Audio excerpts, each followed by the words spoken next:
तो हेलो भाई लोग, कैसे आप सब लोग। उम्मीद करता हूँ सब लोग बढ़िया हो। तो भाई लोग, जैसे कि हमने पिछले एपिसोड में देखा था, जो डार्कसेन था वो हमारे हीरो के सामने आ चुका था और हमारा हीरो ये पता नहीं कर पा रहा था क्या ये सच में डार्कसेन है। और हमारा हीरो मन में कह रहा था कि वो पर्सन जो कि काफी रेयर जीनस कहा जाता है एसेशन में, और वो स्टील्ड आर्ट में काफी मास्टर है, और वो बंदा डार्कसेंट अभी मेरे सामने है। और फिर तभी जो डार्कसेंट होता है वो बोलता है, अच्छा मैं ये देख रहा हूँ कि तुम काफी जल्दी अपने आप को बचाने के लिए अपना जो गार्ड है उसको ऑन कर लेते हो, लेकिन जितने बार भी मैं तुम्हारे बारे में सोचूं मेरे को उतना ज्यादा सरप्राइजिंग लग रहा है, क्योंकि इस वर्ल्ड में कोई भी मेरे को नोटिस नहीं कर पाता है, लेकिन तुमने मेरे को नोटिस कैसे कर लिया। और हमारा हीरो तो खुद कंफ्यूज होता है और मन में बोल रहे थे, वेल मेरे को भी काफी ज्यादा क्यूरियस हो रहा है मैं कैसे कर लिया, लेकिन मेरे ख्याल से ये शायद जो मैंने जियोन का लेक्चर कंप्लीट किया उसकी वजह से जो मेरे को मेटामॉर्फोसिस मिला है उसे शायद मैंने किया। और अगर ये सच है तो मैं तो काफी सुपर ह्यूमन टाइप का बन गया हूँ, क्योंकि अब मैं काफी चीजों को सेंसिस कर पाऊंगा। फिर हमारा हीरो डार्कसेन को कहता है, क्या तुम मेरे को लीमिनल की वजह से यहाँ पे फाइंड करने आए हो। फिर डार्कसेन बोलता है कि हाँ ऐसा रीजन हो सकता है। फिर हमारा हीरो बोलता है, हाँ जैसा कि मेरे को लगा था तुमने जानबूझ के वो मैनुअल को छोड़ा था, क्यों है ना। फिर डार्कसेन बोलता है, क्या उस पागल ने तुम्हें ये बताया यार, वो हर जगह किस किस को बताते रहेगा कि आखिरकार मैंने उसे ये मैनुअल दिया है। फिर हमारा हीरो बोलता है, नहीं लेमिनल को अभी तक पता नहीं है कि उसका मास्टर और कोई नहीं बल्कि एक डार्कसेंट है। ये सुन के डार्कसेंट को तो गुस्सा आ जाता है, वो बोलता है क्या उस पागल को अभी तक ये भी नहीं पता। फिर हमारा हीरो डार्कसेंट को बोलता है कि जो लेमिनल वो अपने रास्ते में ही है और यहाँ पे आता ही होगा किसी भी वक्त, तो क्या आप यहाँ पर थोड़ा देर वेट कर सकते हैं। फिर डार्कसेन बोलता है, क्या वो पागल अभी रास्ते में है। अरे यार लगता है कि अब मेरे पास उतना टाइम नहीं है, मेरे को जितनी जल्दी हो सके उतनी जल्दी इसको खत्म करना पड़ेगा। फिर हमारा हीरो पूछता है, क्या आपके कहने का मतलब क्या है कि आपके पास टाइम नहीं है। फिर डार्कसेन बोलता है, हे पागल, अगर मेरे को उससे मिलना ही होता तो मैं उससे पहले ही मिल चुका होता। मैं यहाँ पे इसलिए हूँ ताकि मैं तुमसे मिल सकूँ, तो मेरे पास अभी उतना टाइम नहीं है, तो मैं तुमको सीधा सीधा सब कुछ बता देता हूँ। तो मैं पूछना चाह रहा हूँ, तो तुम कनेक्टेड हो ना ऑर्डर ऑफ ट्रूथ से, क्यों है ना। फिर हमारा हीरो होता है वो बोलता है कि नहीं उतना खास रिलेशनशिप तो नहीं है, बस मैं एक बार सर खालिया से मिला था। फिर डार्कसेन बोलता है, क्या खालिया, वो खालिया जो कि अपोस्टल ऑफ चैसिटी की सक्सेसर है। अच्छा अब मैं सब कुछ समझ रहा हूँ, तो ऐसा इसलिए हुआ था। और फिर डार्कसेन हमारे हीरो को बताता है कि कुछ समय से मैं ऑर्डर ऑफ ट्रूथ के बारे में कुछ जानकारी ले रहा हूँ। फिर हमारा हीरो बोलता है, क्या ऑर्डर ऑफ ट्रूथ पर, क्यों, क्योंकि मैं उन कमीनों पे कभी भी यकीन नहीं करता हूँ। और फिर बता रहा होता है कि जो ऑर्डर ऑफ ट्रूथ है उसको ज्यादातर लोग हीरोज की तरह मानते हैं, क्योंकि उन्हें लगता है कि उन्होंने कैटलिज्म को खत्म किया था, लेकिन उन्हें हर एक सच्चाई के बारे में नहीं पता है। तुमने ग्रेट मॉन्स्टर बेजक के बारे में तो सुना ही होगा, जिसको कि ऑर्डर ऑफ ट्रूथ ने हराया था। फिर हमारा हीरो बोलता है कि हाँ मैं सुना तो है, लेकिन अचानक से मॉन्स्टर के बारे में क्यों बात कर रहे हैं आप। फिर सोर्डसन बता रहा था कि जो बेजक है वो उस दिन आता ही नहीं। फिर हमें बेजक के बारे में बताया जाता है कि वो काफी ज्यादा पावरफुल मॉन्स्टर था और इसको सेकंड कैटलिज्म कहा जाने लगा था। और सेम टाइम पर ही जो ग्रैंड वॉइस है और जो सेवन अपोस्टल है उन्होंने इस मॉन्स्टर को हंट किया था। फिर हमारा हीरो मन में बोल रहा था, क्या मॉन्स्टर नहीं आता, इनके कहने का आखिर मतलब क्या है। फिर डार्कसेन बता रहा होता है कि वो एक ऐसा मॉन्स्टर था जिसको कोई भी हरा नहीं पाता। तुम्हें ये अजीब नहीं लगता कि वो सब उन सभी लोगों ने बेजो को हराने में कामयाबी प्राप्त कर ली, लेकिन वहाँ पे मेरे को काफी तक सस्पिशियस लगा कि वहाँ पे कोई पिक्चर्स नहीं मिला, ना ही वीडियो और या फिर रिकॉर्डिंग में नहीं मिला। मैटर नहीं करता कि आखिरकार सिचुएशन कितना ज्यादा गंभीर हो, लेकिन फिर भी कैटलिज्म में कम से कम कुछ तो चीज मतलब एविडेंस की तरह होना चाहिए। ये तुम्हें अननेचुरल नहीं लगता क्या। और ये सुन के अभी भी हमारे हीरो को कुछ समझ नहीं आ रहा होता है। और फिर डार्कसेन बताते हैं कि अचानक से जो बेजक है वो डिसअपेयर हो चुका था, और ये सुन के हमारे हीरो के दिमाग में घंटी बजती है और उसे सब कुछ समझ आने लगता है। फिर हमारा हीरो बोलता है, अच्छा तो इसका मतलब ये है कि उन्होंने बेजक को नहीं मारा, तो आखिरकार लोग ये क्यों कहते हैं कि ऑर्डर ऑफ ट्रूथ ने ह्यूमैनिटी को बचाया। क्योंकि कुछ लोगों ने ये देखा था कि उन्होंने बेजक के साथ कुछ किया था, लेकिन हमें ये दिखाया नहीं गया कि आखिरकार बेजक कैसे मरा। पहले पहले मेरे को लग तो रहा था कि यहाँ पे कुछ तो दाल में कार है, लेकिन अब मेरे को पता चल गया कि यहाँ पे तो पूरी दाल ही काली है। जब से कुछ इंसिडेंट होने लगे आजकल तो मेरा कंफर्म हो गया, नहीं नहीं ये इंसिडेंट नहीं है, ये तो जानबूझ के प्लान किया गया है। तुमने कभी नहीं सोचा कि अपोस्टल ऑफ चैरिटी की जो सीट है वो अभी तक खाली क्यों है। फिर हमारा हीरो बोलते कि हाँ मैंने सुना तो है कि जो ऑर्डर ऑफ ट्रूथ है उसने अनाउंस किया है कि जो पोस्टल है वो मरने वाला है। फिर हमारा हीरो के दिमाग में फिर से घंटी बजता है और बोलता है कि क्या ऐसा हो सकता है। फिर डार्कसेन बोलते कि हाँ तुम बिल्कुल सही सोच रहे हो, जो अपोस्टल ऑफ चैरिटी है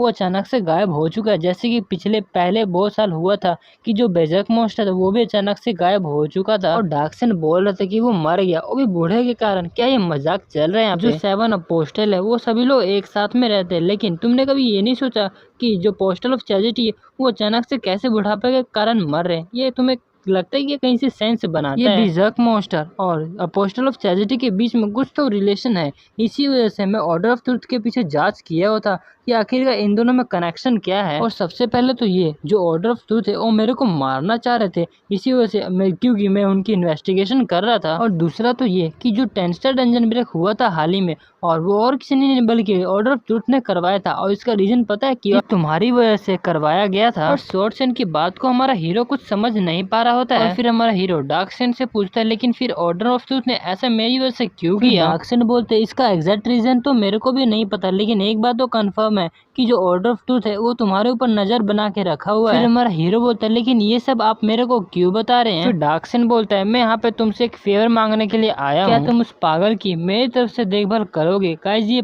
और कोई नहीं बल्कि लीमोनल की बात कर रहे होते हैं। फिर हमारा हीरो बोलता है क्या उस पागल मतलब क्या आपका लीमोनल से मतलब है। फिर डार्क सेंट बोलता है कि हाँ तुमने बिल्कुल सही कहा, और जब भी मैं उसको देखता हूँ मेरे को उसके अंदर अपनापन दिखता है, इसी वजह से मैं कह रहा हूँ कि तुम उसकी सुरक्षा करना। मैं उसको प्रोटेक्ट इसलिए नहीं कर सकता क्योंकि जो ऑर्डर ऑफ ट्रुथ है उसने मेरे ऊपर नजर बना के रखा हुआ है, क्योंकि जो ऑर्डर ऑफ ट्रुथ है वो मेरे पीछे लगे हुए है। इसी वजह से जहाँ जहाँ मैं जाऊंगा वहाँ वहाँ कमीने मेरे पीछे करेंगे, और इसकी वजह से कहीं जो लिमिनल है वो मेरे वजह से फंस ना जाए, इसलिए मैं कह रहा हूँ कि तुम उसको प्रोटेक्ट करना। फिर हमारा हीरो बोलता है क्या इसका मतलब ये है कि आप मेरे ऊपर अपना निशान छोड़ना चाहते हैं। फिर डार्क सेंट बोलता है नहीं तुम थोड़े एक्सेप्शन से केस हो, क्योंकि ऑर्डर ऑफ ट्रुथ ने मेरे तुम्हारे ऊपर पहले अपना आंख बना के रखा हुआ, और वैसे भी अगर जब तक मेरे ऊपर ऑर्डर ऑफ ट्रुथ नजर बना के रखा हुआ तो ज्यादा तुम पे वो नजर नहीं बना के रखेगा। और वहीं पे डार्क सेंट बोल रहा है अगर हम दोनों मिल भी गए तो उन कमीनों को कुछ भी पता नहीं चलेगा कि हम दोनों मिल रहे हैं, क्योंकि वो दोनों ना ही तुम्हें देख पाएंगे ना ही मुझे देख पाएंगे। फिर हमारा हीरो बोलता है क्या ये तो काफी इग्नोरिंग है, अगर वो तुम्हें नहीं देख सकते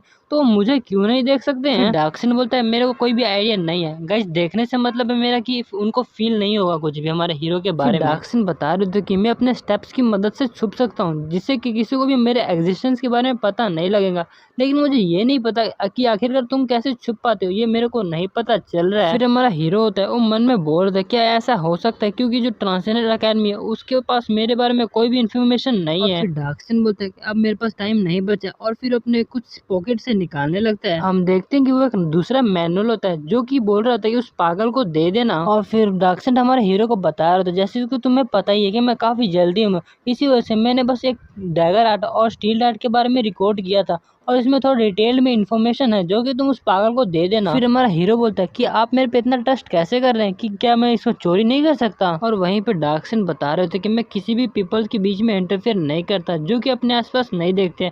और वहीं पे हमारा हीरो मन में बता रहा था कि इसके सीधे कहने का मतलब ये है कि तुम कुछ भी बेकार की चीजें कोशिश करने की कोशिश भी मत करना। और वहीं पे डार्क सेंट बता रहा था कि ये थोड़ा ज्यादा हो सकता है कंपनसेशन के लिए, लेकिन फिर भी तुम ये ले सकते हो। और भाई लोग हम देखते हैं जो डार्क सेंट होता है वो दूसरी मैनुअल हमारे हीरो को दे रहा होता है, और फिर स्वॉर्ड सेंट हमारे हीरो को बता रहा था कि ये कुछ डिफरेंट आर्ट है जो कि मैंने यहाँ पे रिकॉर्ड किया है, ये तुम्हारे शायद काम के आएगा। और अगर हम देखते हैं हमारा हीरो वहीं पे उसके मुंह पे बोलता है मेरे को ऐसी चीजों की कोई भी जरूरत नहीं है, कि आप मेरे को इसके अलावा और कुछ नहीं दे सकते हैं। और भाई लोग ये सुन के जैसे स्वॉर्ड सेंट को झटका लगा था उससे 100 गुना ज्यादा इसको झटका लगता, और उसे कुछ समझ नहीं आ रहा था कि यार इसने क्या कह दिया अभी। और वहीं पे डार्क सेंट मन में बोल रहे थे क्या ये पंख पागल हो चुका है, ये डार्क सेंट इसको ऑफर कर रहा है एक मैनुअल जो कि काफी ट्रेजर है, और इवन जो एस रैंक के हंटर होते हैं वो भी इसके पीछे काफी पड़े रहते हैं। वहीं पे डार्क सेंट हमारे हीरो को बोलते हैं कुछ और से तुम्हारे क्या कहने का मतलब है। वहीं पे हमारा हीरो बोलता है नहीं ये कुछ ज्यादा स्पेशल तो नहीं है। वहीं पे हमारा हीरो बता रहा था कि क्या आपने कभी चाइल्ड सपोर्ट के बारे में सुना है, मतलब वैसे सीधा सीधा पैसों के बारे में बोल रहा था। और उसे सुन के जो डार्क सेंट होता है वो तो मतलब सदमे में चल जाता है, वो बोलता है क्या इसे पैसे चाहिए। और वहीं पर डार्क सेंट बोल रहा था क्या मैंने कुछ गलत सुन लिया, क्या ये पैसे का है, इसने इतने बेशरम कैसे हो सकता है कि सीधा सीधा ये पैसे मांग रहा है मेरे से, और वो भी मांग कैसे रहा है जो कि 5 हीरोज में से एक बंदा है। ये सच में पैसे को चुनता है बल्कि एक स्किल को नहीं। फिर हमारा हीरो बोलता है अगर आप मेरे को नहीं भी देना चाहते तो कोई बात नहीं। और वहीं पे डार्क सेंट मन में बोलते यार सही में ये बंदा तो पैसे ही मांग रहा है। डार्क सेंट बोलते अच्छा ठीक है मुझे ये बताओ तुम्हें कितने पैसे चाहिए। फिर हमारा हीरो बोलते ज्यादा नहीं बस मेरे को अगर 3 मिलियन भी मिल जाएगा तो मेरा काम हो जाएगा। और गाइस 3 मिलियन का नाम सुन के तो जो डार्क सेंट होता है वो हमारे हीरो को गालियां देने लगता है और बोलता है क्या तुझे 3 मिलियन चाहिए। फिर हमारा हीरो बोलते है तुम ज्यादा गुस्सा मत करो पहले मेरी बात तो सुन लो। फिर हमारा हीरो बता रहा था कि सच में क्या ये ऐसा नहीं है कि सिर्फ मैं ही ये सब कुछ कर सकता हूँ। और अगर हम डार्कसेंड को फॉलो करते हैं तो ऑर्डर ऑफ ट्रुथ तो आपको देख ही नहीं पाएगा। फिर जो डार्कसेंड बोलते हैं हाँ ये तुम सही कह रहे हो, मेरे को ये बताने की जरूरत है नहीं कि जो ऑर्डर ऑफ ट्रुथ है उसे लिमिनल के बारे में कुछ जानकारी तो है और नहीं। जरा इस बात को ध्यान से सोचो और समझो कि अगर उसको दोबारा से एक मैनुअल मिल गया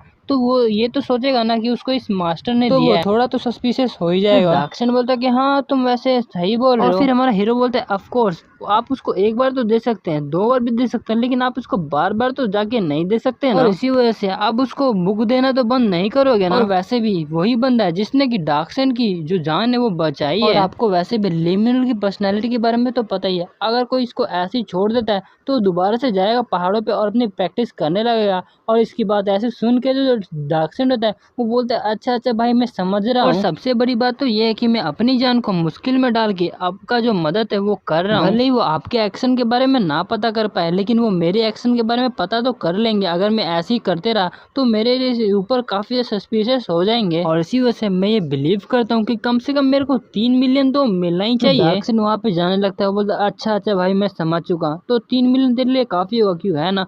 फिर हमारे बोलता है कि हाँ 3 मिलियन ठीक है। वहीं पे हमारा हीरो मन में बोलता क्या इतनी जल्दी ये मान भी चुके, अगर ऐसे ही होता तो मैं उनसे 10 मिलियन मांग लेता। और फिर वहीं पर डार्कसेंड बोल रहे थे ठीक है मैं तुम्हें जल्दी से भेज दूंगा, लेकिन मैं हर महीने तुम्हें 3 मिलियन नहीं भेज सकता। फिर हमारा हीरो बोलता है नहीं नहीं मैं उतना भी ज्यादा शेमलेस नहीं हूँ। और गाइस वहीं पे हमारा हीरो काफी क्यूट सा मुंह बना लेता है और बोलता है कि हाँ मेरे को 3 मिलियन तो चाहिए, लेकिन जितने भी टैक्सीज और बाकी सब जो है वो सब काट के मेरे को अलग से अपना 3 मिलियन चाहिए। और ये सुन के जो डार्कसेंड होता है वो बोलते हैं हाँ अब मेरे को दिख रहा है, बहुत अच्छे से दिख रहा है कि तुम्हारा जो लाज और शर्म है उसका लेवल तो सब कुछ पार हो चुका है, अब तो तुम्हारे अंदर कुछ है ये नहीं है। डार्कसेंड वहां से जाने लगता है और बोलता है ठीक है जो मनी है वो मैं एसोसिएशन के नाम से तुम्हारे अकाउंट में भेज दूंगा, उम्मीद करता हूँ कि तुम्हें ज्यादा प्रॉब्लम नहीं आएगा। फिर हमारा हीरो बोलता है क्या मैं ये लिमिल को बता सकता हूँ कि उसका मास्टर और कोई नहीं बल्कि डार्कसेंड है। और फिर डार्कसेंड बोलता है कि हाँ तुम उसे बता सकते हो क्योंकि जैसे कि मैंने पहले ही कहा है जो ऑर्डर ऑफ ट्रूथ है वो तुम्हें देख नहीं सकते। और इस बात का ध्यान रखना कि कहीं वो पागल मेरे और उसके रिलेशनशिप के बारे में किसी और को ना बता दे। तो वह लोग हम देखेंगे अगले एपिसोड में, तब तक ले टाटा बाय बाय और